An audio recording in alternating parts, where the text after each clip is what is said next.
everybody. I'm Kristen Lago. And I'm Jodee Sullivan. And welcome to episode 7 of the He Said, She Said podcast. Remember, you can listen to us on Wednesday nights. Subscribe to us on iTunes so you can get our voices and listen to us anytime you want. Subscribe on SoundCloud or listen there. And make sure to subscribe on YouTube as well if you want to see us and watch kind of what we're talking about during the podcast.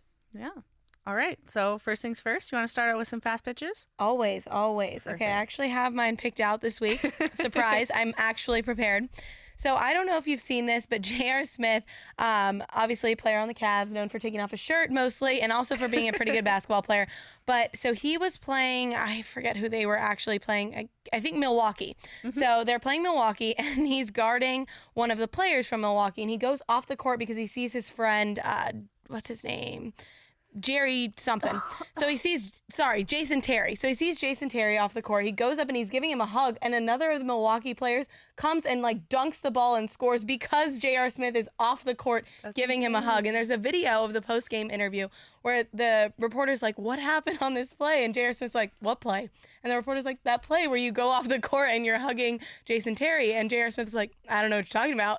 And he's just totally ignoring it. And he's like, oh, I didn't even think I was playing then. I thought I was off the court and there was someone else. And the reporter's like, what? But it's just so J.R. Smith, who's actually I think kind of crazy, but also really funny. So he's just giving this guy a hug, being a bro, totally missing the game. It's hilarious. Oh, good timing. I know. I'm working on it. Solid. Good job. All right. So you ready to go? Yeah. So my fast pitch is going to stay a little bit the same as yours. We got some basketball. Okay. So I'm gonna play a little bit of video. I think I gotta watch it this time. You guys are gonna. I haven't seen this. Give you a Clubber Lang. Remember this one? Oh yeah. He got Mo Plenty. He got Mo Plenty. Oh my God. So that scream is a CSUN fan that screams during the free throws of opposing teams. That's hilarious. I know that fans like to cheer during games, but I feel like this is unique. I don't think I've seen this before. I remember in high school we used to chant things or make weird noises, but I don't think we had anyone scream high pitch bloody murder status at a game. But I saw this, I thought it was hysterical, and I had to share it. That's hilarious. I mean, I remember I was a cheerleader in high school, so I remember doing all that. We used to research the players in the opposing team and shout things out at them. So I remember that, but that scream though. But the funny thing is she's sitting right behind the bench of the players. So I just imagine being this guy on the bench and hearing that behind me and crying because that's terrifying. I'd be so frustrated. She's screaming bloody murder. That's what it sounds like. I would not want my team to be taking free throws at this point. I wonder if the guy made it. I didn't even pay attention. I was so I know. watching her. I think he made both of them. Oh well. So I guess it's not a successful. It's probably not that accurate. If anything, the curtain of distraction, what does ASU do? Theirs is the best. Oh yeah, theirs is so funny. It's I love when they fantastic. unleash it, or when Michael Phelps was in it. It was great. He's hilarious. I love that he loves his school, but that's funny. Yeah. This is kind of scary. It's a little scary. Yeah. She's really loud. But maybe she's passionate. I respect all passionate female sports fans out there. You keep going to those basketball games. So distracting that. I love that we both had basketball this time. Big fan. Very on the same page. Kind of the season that I'm feeling. College football's wrapping up. Oh, don't talk about this. That's why I have my hat on. I'm not ready for it to end. Not ready. Yeah. So that was a good fast pitch. Yeah, I think we both. Finally, we're getting there. Episode 7, we're getting there. So now we're going to talk a little bit about sports. We're going to talk about some USC sports. Yes. So what better are there? They're the best. Honestly, you're not wrong. No. So we're going to talk a little bit about women's soccer. So women's soccer up in San Jose, they just got there this afternoon, so they have arrived. They will be in the Final Four, which is crazy. I'm really excited. They're ranked number 7 right now. I believe they're taking on number 5, Georgetown. Yeah. So Final Four up in San Jose. They're playing on Friday, and this is the first time they've been in the Final Four since they won, I believe. Since 2007, bit of a fairy tale season for them. Their first and only national title for the program. So this is only, like Kristen, you said, the second time they've been at the College Cup. So they're kind of following the footsteps of that 2007 team. So I think this team is really good, and I definitely think they can go far. 2 more games to get that national championship. So I know. We'll see. It'll be the first time they've ever played as a program, Georgetown. So we'll see how that matches up. Both of them had pretty similar journeys to the College Cup. They both had the luxury of playing at home for all of their games. So they're going to experience this neutral site playoff tension together up in San Jose, but it should be interesting. I think I mean, I'm obviously optimistic about any USC sport, but I actually think this, if they're going to do it, it's going to be this year. Yeah. Just because of the mix of talent they have in there, the seniors that won't be back, that are, setting that example for their freshmen. And also, I think they finally have the right coach to kind of bring it back. Coach Kadani's got it. He's good. Down. I was talking to one of the seniors on the team last night, Savannah Levin, who has played all 4 years here, and she was telling me that, the team chemistry is there. They believe they can do it. And I was actually asking her about,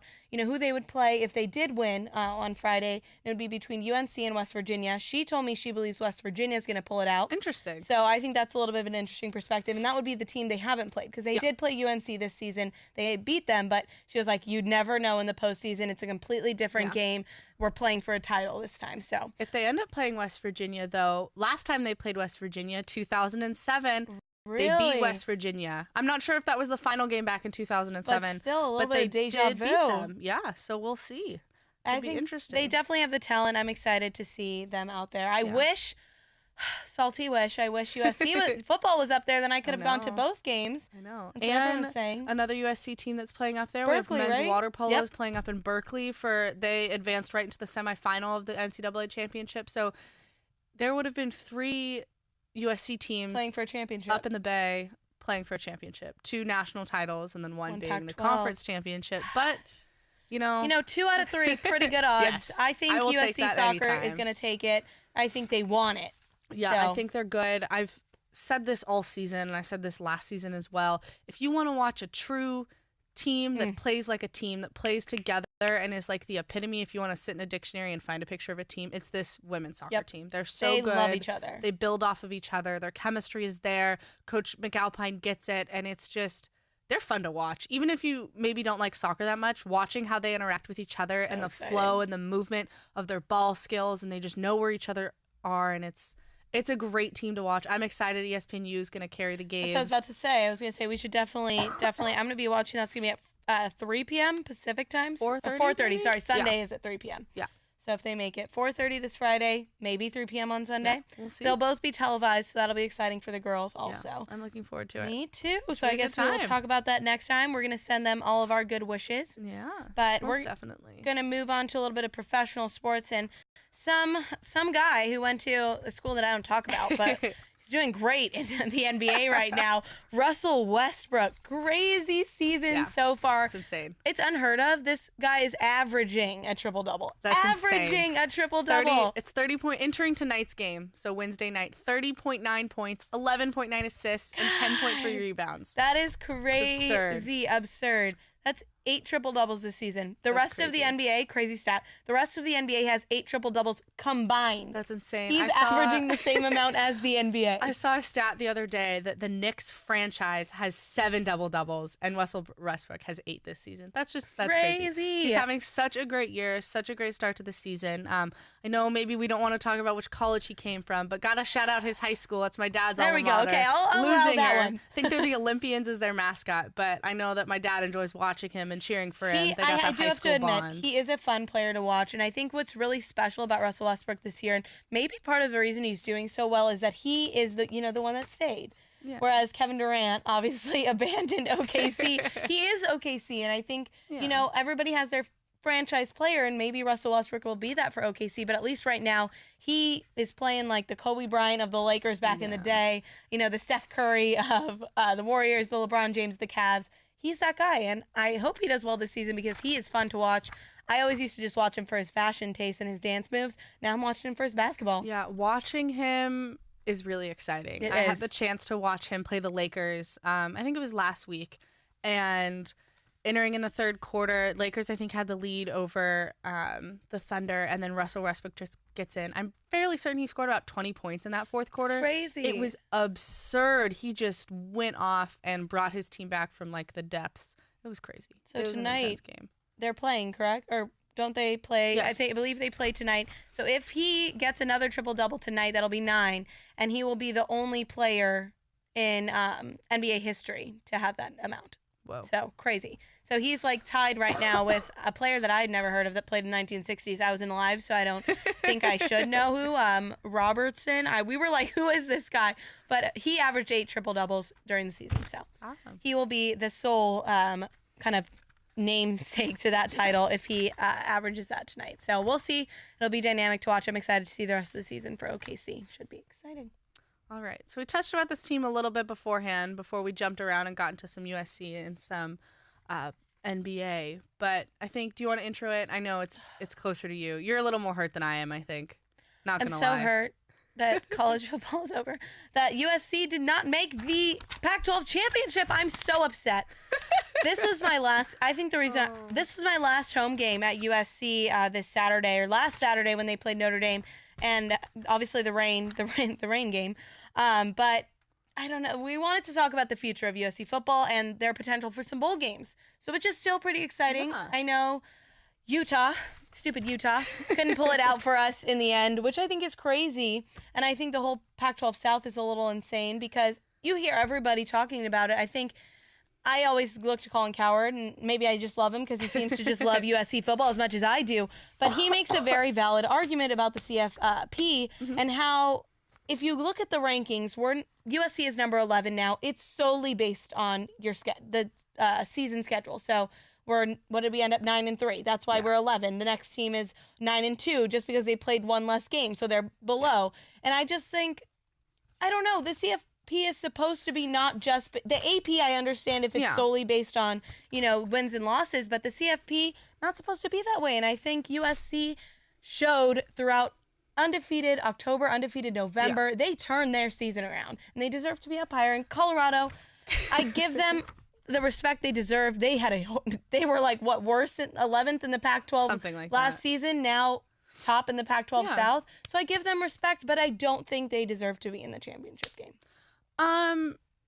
In terms of how they were playing, records based obviously is really the only thing that goes into the championship game. Obviously, if there's ties in records, there's some systems in place to break down and break up these ties. But I think records-wise, I'm fine with Colorado being up in the championship, but I do think that if Washington beats Colorado, they're gonna be in the national championship, which means the Rose Bowl is gonna be open for a Pac-12 team. That team not being Washington. I do think USC needs to get that over Colorado. Not even needs. I think that they should get it over Colorado, just because if you're comparing their schedule, you're comparing the two teams. USC beat Colorado. First of all, USC beat Colorado. And Washington. USC beat Washington. So if you're solely looking at head-to-head, USC should really be in that Rose Bowl spot. I don't know if that's going to happen. I think something with the CFP is it's a committee of people. People can sit here and see, okay, this team went undefeated in October. In November, they're riding an 8-game win streak. That's not something that's going to show up in a computer if you see a 9-3 record. Yeah, I just think... And this is a point that a lot of analysts have been making lately, even with the whole Michigan not being in the top 4, which a lot of analysts, very upset, think Michigan is a better team than Washington.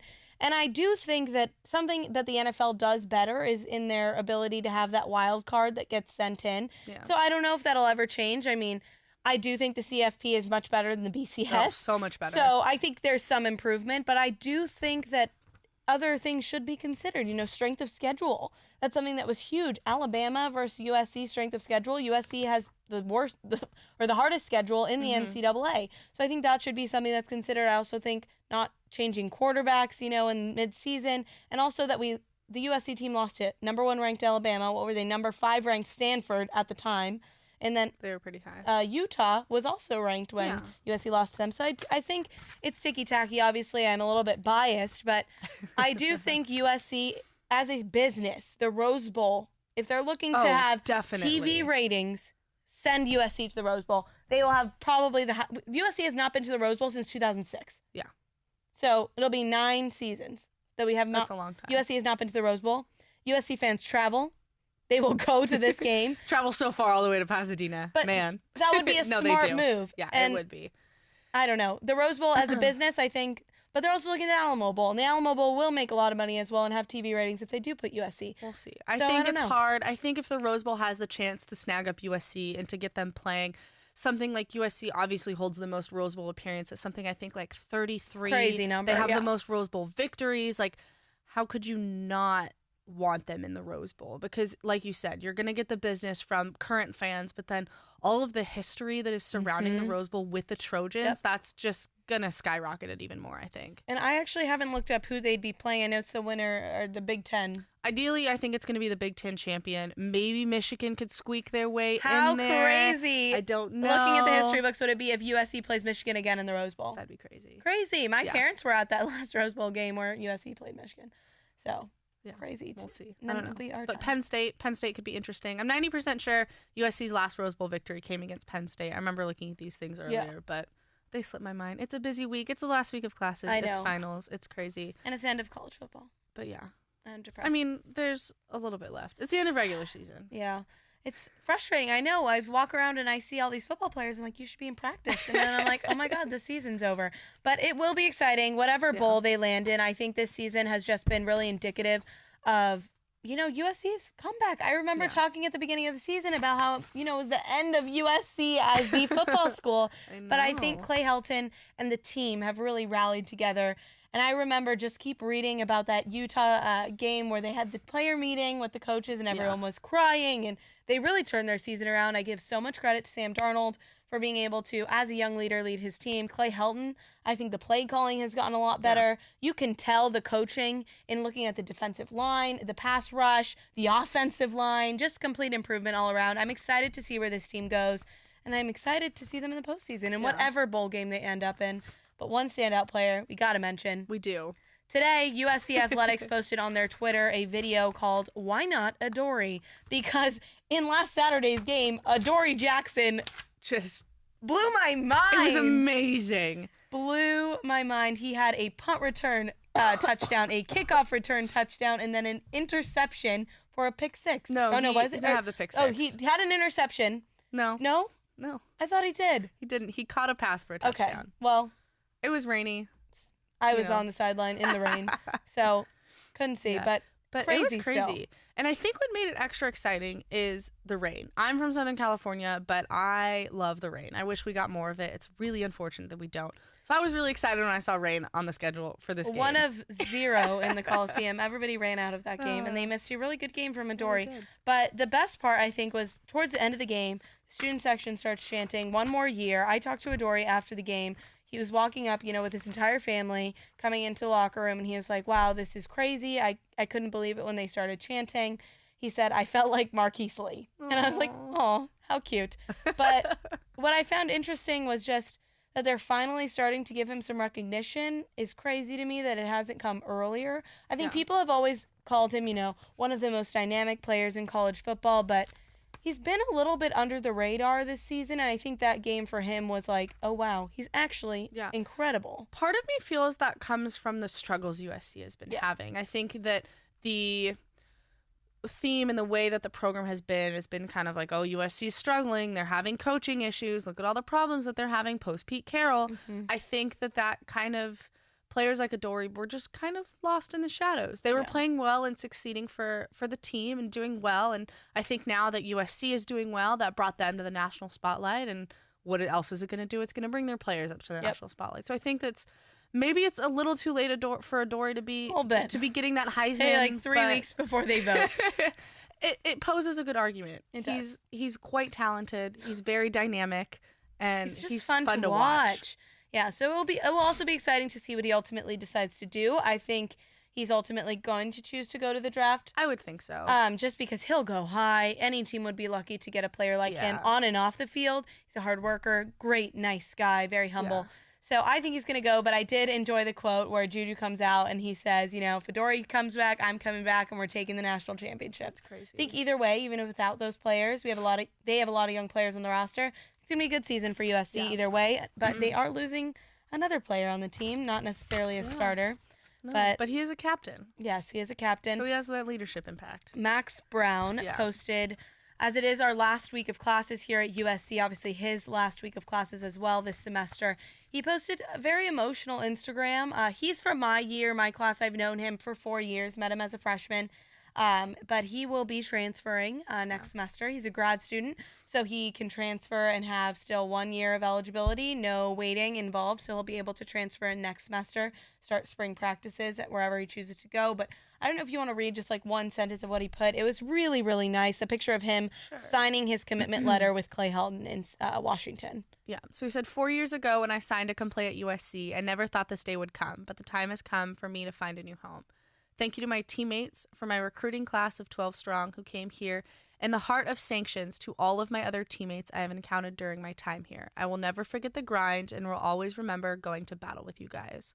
And he continues on to thank specific players, to thank different position groups and everyone who's really had an impact on him here at the university. And I think it's a touching gesture, and it is a bummer for him that things didn't work out as he would have expected, as really anyone I think would have expected at the beginning of the season. But I mean, when it comes down to it, Darnold's playing better for the program. And I agree, and I don't think it comes to the fact that Brown is necessarily a bad quarterback. He just didn't fit with the offense at USC.